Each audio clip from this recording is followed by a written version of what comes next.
కృష్ణకుమార్ గారు నమస్తే మేడం. నమస్తే అండి. మేడం అంటే నాకు ఎప్పుడు అర్థమైంది ఏంటంటే ఉద్యోగస్తులు ఎవరు గవర్నమెంట్ ఉద్యోగస్తులు ఎవరు కూడా రాజకీయ పార్టీలకి సపోర్ట్గా కానీ నెగిటివ్గా కానీ మాట్లాడకూడదు అనేది మేము వింటా ఉన్నాం అనమాట చిన్నప్పటి నుంచి. కానీ వెంకట్రామరెడ్డి అనే ఒక ఆయన ఆ ఉద్యోగ సంస్థల ఏదో ప్రెసిడెంట్ ఏదంట. ఆయన జగన్మోహన్ రెడ్డి ప్రభుత్వంలో ఉన్నప్పుడు మాత్రం జగన్మోహన్ రెడ్డి చాలా గొప్పవాడు. జగన్మోహన్ రెడ్డి చచ్చిపోయేదాకా జగన్మోహన్ రెడ్డి ముఖ్యమంత్రిగా ఉంటాడు, ఆయన అంత గొప్ప పనులు చేస్తున్నాడని చెప్పారు. ఈరోజు వచ్చేసి చంద్రబాబు నాయుడు మాకు పొద్దున్నే 5ంటికి లేపి మమ్మల్ని పెన్షన్లు ఇవ్వమని పంపుతున్నాడు. ఇలానా మీరు ఉద్యోగస్తులను ట్రీట్ చేసేది? ఉద్యోగస్తులకి వర్క్ లైఫ్ బ్యాలెన్స్ ఉండక్కర్లేదా? ఉద్యోగస్తులకు మీరు మర్యాద ఇవ్వక్కర్లేదా? ఉద్యోగస్తులకు ఒక టైము పద్ధతి ఉండక్కర్లేదా? ఇలానా మీరు ఉద్యోగుల్ని ఆ, ఆ, ఇబ్బంది పెట్టేది అన్నట్టు విపరీతంగా ప్రెస్ మీట్ పెట్టాడు. ఇవన్నీ బాగానే ఉంది కదా మేడం. మరి జగన్మోహన్ రెడ్డి ప్రభుత్వంలో ఉద్యోగులకి పిఎఫ్ ఇవ్వలేనప్పుడు కానీ, లేకపోతే ఏదో పెన్షన్ ఇస్తా అన్నాడు అది ఇవ్వలేనప్పుడు కానీ, లేకపోతే ఉద్యోగస్తుల్ని కరోనా టైంలో టీచర్లని మందు ఆ, షాపుల ముందు నుంచోబెట్టినప్పుడు కానీ వీళ్ళందరూ ఎక్కడికి వెళ్ళిపోయారు మేడం అసలు? వీళ్ళందరికీ ఎంత ఎమ్నీషియా ఏంటి? వాళ్ళకి కావాల్సి వచ్చినప్పుడు ఒకలాగాను, అక్కలేనప్పుడు ఒకలాగా మాట్లాడుకోవటం. మనం చూడాల్సింది ఏంటంటేనండి ఇక్కడ జగన్మోహన్ రెడ్డి పక్కన ఇప్పుడు మామూలుగా ఇంతకుముందు ఏమనేవాళ్ళు అంటే తెలుగుదేశం ప్రభుత్వం అంటే ఒక సామాజిక వర్గానికి ప్రతినిధి వర్గంగా చూసేవాళ్ళు. అది వాళ్ళు ఆ సామాజిక వర్గానికి ఏం చేశారో ఏం చేయలేదో ప్రపంచం మొత్తానికి తెలుసు. అక్కడ అంతా ఆస్తులు అమ్ముకుని ఆరిపోయి ఆ తెలుగుదేశం పార్టీ పుట్టినప్పటి నుంచి ప్రతి ఊర్లోనూ మీరు డేటా తీస్తే గనక ఎంతమంది ఆస్తులు అమ్ముకున్నారో ఎంతమంది అప్పులు పాలయ్యారో తెలుస్తుంది. పార్టీని అడ్డం పెట్టుకుని ఉమ్, ఎవరు డబ్బులు సంపాదించారో ఈ డేటా తీస్తే గనక ఖచ్చితంగా మనకు అర్థమవుతుంది.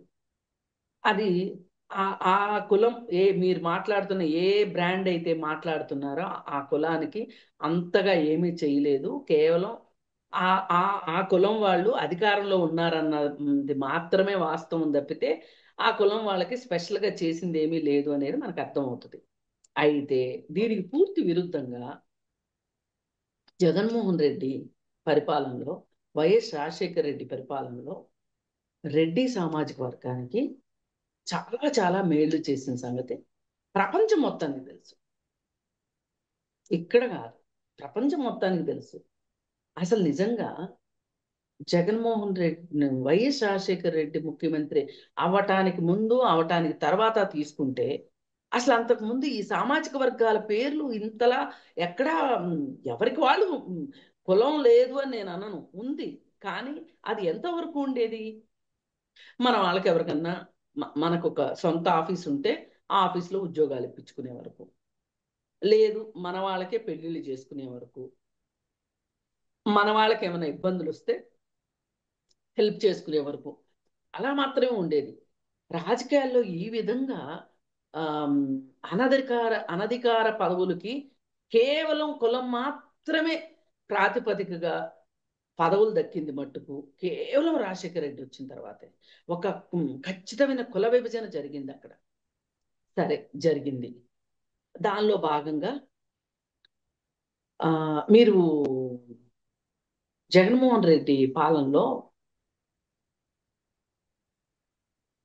సలహాదారులని ఒకళ్ళు ఉన్నారు.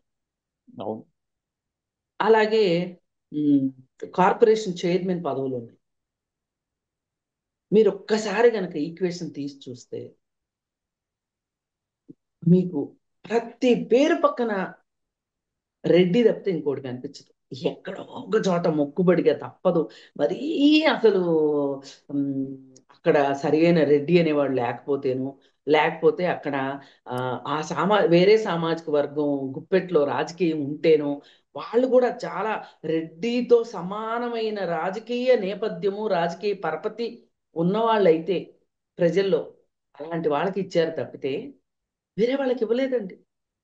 మీరు సలహాదారుల సంఘంలో చూడండి, పై నుంచి కింద వరకు. ఇప్పుడు స్కాముల్లో కూడా ఎక్కువ ఆ పేరే వినిపిస్తుంది కదా. అలాగే ఉద్యోగ సంఘాల్లో కూడా ఆ పేరే వినిపిస్తుంది. మరి ఇంత మంచి చేసిన ఆయన్ని జీవితాంతం ముఖ్యమంత్రిగా ఉండాలని వాళ్ళు ఎందుకు కోరుకోరండి? జీవితాంతం ముఖ్యమంత్రిగా ఉంటాడని, 30 ఏళ్ల పాటు ముఖ్యమంత్రిగా ఉంటానని ఆయన భ్రమపడ్డాడు. అందరూ భ్రమపడే ప్రతి వాళ్ళు శ్రీరెడ్డి లాంటి వాళ్ళ దగ్గర నుంచి, అంటే అంత ఆ స్థాయి మనుషుల దగ్గర నుంచి పై స్థాయి మనుషుల వరకు 30 ఏళ్ళు ఉంటాడు, 30 ఏళ్ళు ఉంటాడు. ఆఖరికి ఆ వయసుడిపోయిన, మరి ఆయన కూడా చాలా వయసే ఉంది విజయసాయి రెడ్డి. ఆయన కూడా 30 ఏళ్లకి ప్రాతిపదికలు వేసుకున్నాడు. ఆయన ఓ పక్కన చంద్రబాబు నాయుడు ముసలోడు అని అంటుంటాడు. మరి ఈయన ఎంత పొడిచోడో తెలియదు. కానీ ఆధార్ కార్డులు అయితే ఉంటాయి, డేట్ ఆఫ్ బర్త్ సర్టిఫికెట్లు అయితే ఉంటాయి కదా. అవును. దాని ప్రకారం నువ్వెంత ముసలోడో తెలుసు. ఈ ముసలి వయసులో కూడా నువ్వెన్ని లీలలు నడిపావో కూడా మొత్తం అన్ని బయటకు వచ్చినాయి కదా. ఒకే కుటుంబంలో ముగ్గురు అక్క చెల్లెళ్ళకి ఉద్యోగం ఇచ్చిన ఘనత నీది. ఆ? ఇట్లా అంటే ఇలా చేసిన వాళ్ళందరూ రెడ్డిలే అవటం బాధ అయిపోయింది. ఉహు. ఒకప్పుడు ఒక మాట ఉండేది, ప్రతి ముస్లిము టెర్రరిస్టులు కాకపోవచ్చు కానీ టెర్రరిస్టులు అందరూ ముస్లింలేనే ఒక మాట ఉండేది. అవును. ఉమ్. అది ఇక్కడ వర్తింపు చేసుకోవచ్చు మనం. ఈ ఉద్యోగ సంఘాలు కావచ్చు, అంటే ప్రజలు ఎన్నుకోబడకుండా విడిగా అయ్యే వాళ్ళందరూ కూడా అయితే ఇంతకు బరితెగించారు అనుకోండి. ఈ బరితెగింపులో ఈ వెంకట్రామరెడ్డిది ఇంకాస్త బరితెగింపు అనమాట. ఈయన అసలు ఈయన్ని సాక్షాత్తు ఎలక్షన్స్ ముందు నువ్వు పార్టీ కార్యక్రమాల్లో పాల్గొనకూడదు అని చెప్తే కూడా వినిపించుకోకుండా, నియమావళి తెలిసినప్పటికీ కూడా చెయ్యకపోతే, సాక్షాత్తు వాళ్ళకే కొమ్ము కాసిన ఈసీ కూడా విసిపోయి తనకెక్కడ, తన పదవికి ఎక్కడ ఎసరు వస్తుందోనని అతన్ని సస్పెండ్ చేయాల్సిన పరిస్థితి తెచ్చుకున్నాడు అతను. అంటే అతను ఎంత బహిరంగంగా, ఎంత ఉమ్, ఇంకేమీ లేదు, ఏదన్నా అవనివ్వండి, చావో రేవో, నేను బతికినా చచ్చినా బ్లూ జెండానే మోస్తాను అన్నంతగా అతను పనిచేశాడు. అందుకే అతను ఇప్పటికీ అదే భావజాలంలో ఉన్నాడు. ఇది ఎలాంటిదంటే, ఒక ఉగ్రవాది ఆమ్, కంటే కూడా ఈ ఈ కులము అనేది, ఆ కులం ద్వారా వచ్చిన ఆ ఏదైతే మద్దతు ఉందో చూసారా, వీళ్ళకి మేళ్లు జరిగాయి చూసారా, ఆ మేళ్లు దాన్ని మించి ఒక గాఢత వచ్చేసింది వాళ్ళల్లో. మనవాడు మనవాడు మనవాడు జగన్మోహన్ రెడ్డి. దాంతో ఆయన కూడా ఒక పక్క రెడ్లను రక్షించుకుంటూ, ఓ పక్కన వేరే కులం వాళ్ళందరినీ పావులను చేయటం చూసాం మనం. మీరు చూడండి, ఆ 2011, 12లో జైలుకి వెళ్ళిన వాళ్ళందరూ కూడా ఒక సామాజిక వర్గం వాళ్ళు ఎక్కువగా జైలుకి వెళ్ళారు. వాళ్ళ వల్ల ఎవరు పడమన్నారులే కానీ వాళ్ళ గురించి నాకేం సానుభూతి లేదు. కానీ ఆయన రెడ్లకు కూడా చాలా మందికి చేశాడు. చాలా తక్కువ మంది రెడ్లు జైలుకి వెళ్ళారు. ఎక్కువ మంది కమ్మ సామాజిక వర్గం వాళ్ళు వెళ్ళారు. చూడండి, అవును. మ్యాట్రిక్స్ ప్రసాద్ కావచ్చు, ఉహు. పివిపి ప్రసాద్ కావచ్చు, కోనేరు ప్రసాద్ కావచ్చు. మరి పెన్నా ప్రతాప్ రెడ్డి ఎందుకు వెళ్ళలేదండి? ఇంకా ఇక మరీ బరి తెగించేసిన రెడ్లు ఒకళ్ళిద్దరు జైలుకి వెళ్ళారు తప్పితే, శ్రీలక్ష్మి, ఇప్పుడు సబితా ఇంద్రారెడ్డి సంతకాలు పెట్టిందంతా ఆమె. ఆమె కంప్లీట్ ఆమె సేఫ్. జైలుకి వెళ్ళదు. ఆమె వెళ్ళలేదు చూడండి. ఇంకొక ఆయన ఈ మధ్య తెలుగుదేశంలోకి వద్దాం అనుకున్నాడే, బీసీ మంత్రి, ఆమ్, మత్స్యశాఖ మంత్రి చేసిన అతను. అవునా? ఓకే. ఆ, ఆయనకి ఎంపీ ఇచ్చారు, రాజ్యసభ ఎంపీ ఇచ్చారు. తెలుగుదేశంలో ఇచ్చారండి ఇప్పుడు? తె- ఆహాహా. పార్థసారథి. పార్సారథి కాదండి, ఇంకొక ఆయన ఉన్నాడు చూడండి, పార్సారథి మోపిదేవి జైలుకి వెళ్ళాలి. మోపిదేవి మోపిదేవి. ఉమ్. ఇక్కడ కొంచెం ఎడిటింగ్ చూసుకోమని చెప్పండి. ఆ. మోపిదేవి వెంకటరమణ, ఉమ్. ఆయన జైలుకి వెళ్ళాడు. ఉమ్. ఆయన బలి చేసేశారు. బలి చేయాల్సి వస్తేనేమో, బలి పెట్టాల్సి వస్తేనేమో వేరే కులాల వాళ్ళు, మేళ్లు జరిపించుకోవాలి అంటేనేమో రెడ్డిలు. ఇది క్లియర్ కట్ గా మనకి కనిపిస్తుంది.